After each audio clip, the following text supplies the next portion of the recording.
Halo Sobat Jagoan, welcome to my channel dengan gue Jafar Alatas. Kali ini gue akan membahas salah satu karakter jagoan dari Skylar Comics, yaitu Volt. Stay tune ya.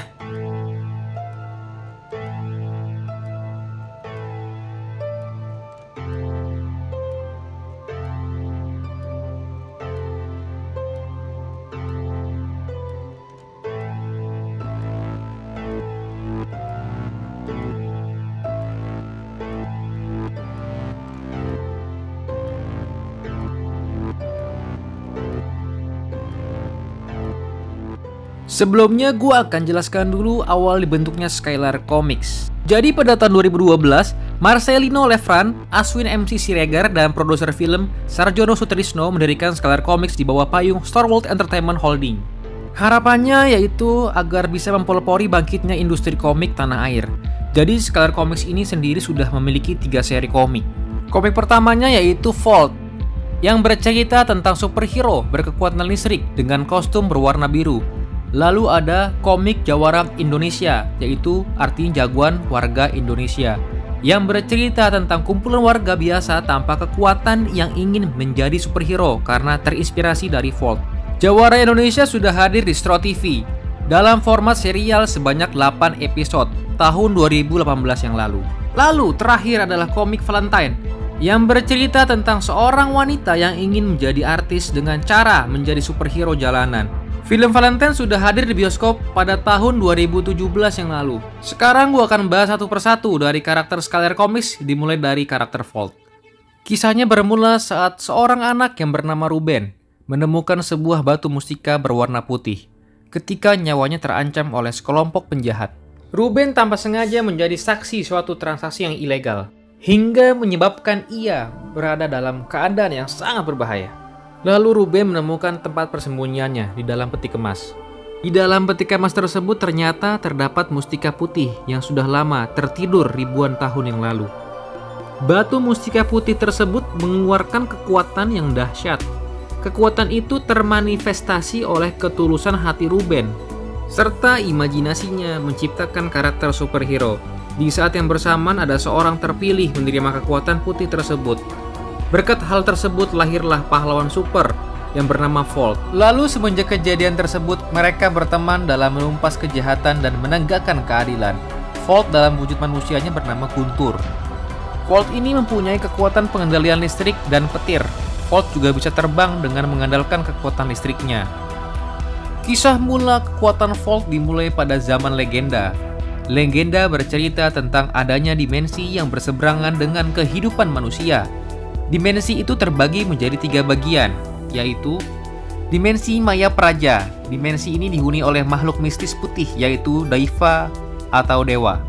Dimensi kedua ialah Madhya Praja. Dimensi ini dihuni oleh makhluk mistis hitam, yaitu Durupiksa atau raksesi.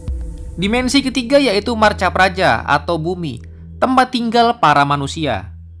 Lalu manusia mulai melakukan hubungan dengan para dewa secara terus-menerus dengan begitu harmonis dan saling membutuhkan. Dari hubungan itu pun lahirlah manusia-manusia setengah dewa. Hubungan harmonis ini menimbulkan kecemburuan dari para Durbiksa atau penghuni Madhya Praja. Peperangan pun tidak dapat terhindarkan antara dewa dan Durbiksa. Para Durbiksa berhasil dikalahkan dan dipukul mundur ke Madhya Praja. Kali ini pintu gerbangnya terkunci abadi. Ratusan tahun kemudian manusia tidak lagi memuja para dewa, melainkan manusia setengah dewa, yaitu para raja dan prabu sebagai pemimpin mereka. Para dewa hanya melihat, menyaksikan, namun tetap mengkhawatirkan penghuni Madhya Praja apabila mereka berhasil lolos keluar. Tidak terbayangkan amarah mereka terhadap manusia. Para dewa tidak lagi turun ke bumi, tapi karena kekhawatirannya, mereka banyak menurunkan pusaka agar nantinya manusia dapat membela dirinya apabila Durbiksa berhasil lolos dari kurungannya. Di antara pusaka-pusaka tersebut ada yang membuahkan cinta, namun ada juga yang mengakibatkan terjadinya pertumpahan darah. Bukan hanya di antara manusia, tapi juga di antara saudara-saudara setengah dewa.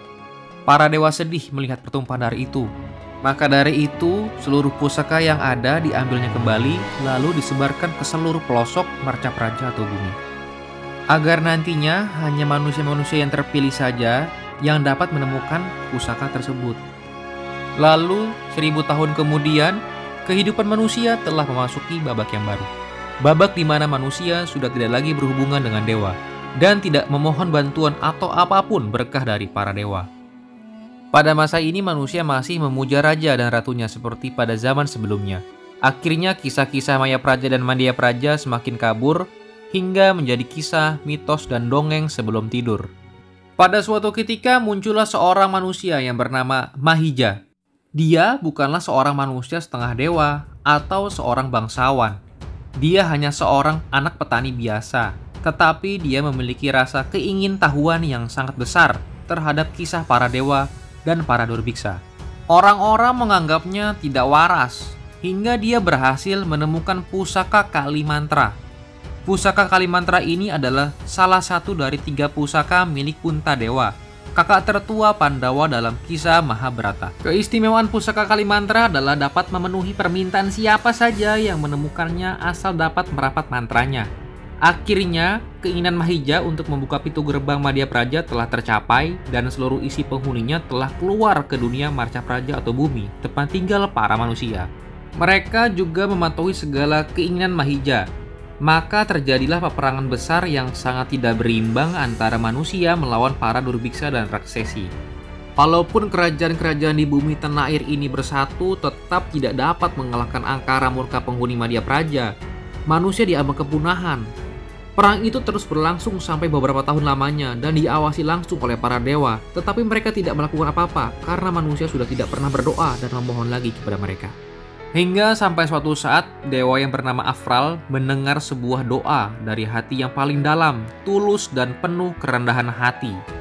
Sebuah keajaiban akan terjadi, sebuah harapan akan menjadi kenyataan. Ternyata doa itu milik Prabu Balindra. Ia seorang raja dari kerajaan Palumbangan, sebuah kerajaan kecil di Jawa Dwipa. Kerajaan kecil ini tidak memiliki bala tentara dan mereka hidup dalam damai sebenarnya. Karena sedih dan sakit hati menyaksikan korban-korban yang tewas dalam perang itu, dalam asalnya dia bermeditasi dan berdoa serta berpuasa hampir 6 hari lamanya. Di ujung nyawanya, dewa menjawab doanya. Mustika Vajra putih diturunkan dan memenuhi kebutuhan Prabu Balindra menjadi perlengkapan perang dewata yang sangat tangguh untuk menghalau amukan pasukan raksesi dan durbiksa. Dengan dibantu oleh Mustika Vajra, Prabu Balindra berhasil mengalahkan pasukan Madya Praja dan kembali berhasil mengunci gerbang itu. Pusaka Kalimantra diamankan oleh sang Prabu. Prabu Balindra bersumpah akan mencari semua pusaka dewa yang tersebar ke seluruh penjuru bumi, agar peperangan ini tidak terulang kembali. Karena Prabu Balindra juga khawatir Mustika Vajra putih jatuh ke tangan yang tidak tepat, maka dia menyembunyikannya ke dalam sebuah patung yang berwujud dirinya, dan itu hanya diketahui oleh garis keturunan Prabu Balindra saja. Hingga akhirnya Mustika Vajra putih tersebut menemukan takdirnya, bangkit dan bersinar terang di muka bumi dalam wujud superhero Indonesia, yaitu Volt. Next video gue akan membahas karakter lain yang membantu Volt dalam memberantas kejahatan dan kekuatan mistis hitam yang sangat kuat.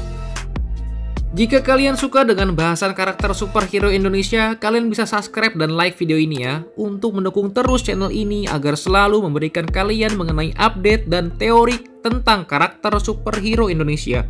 Gue Jafar Alatas, sign out.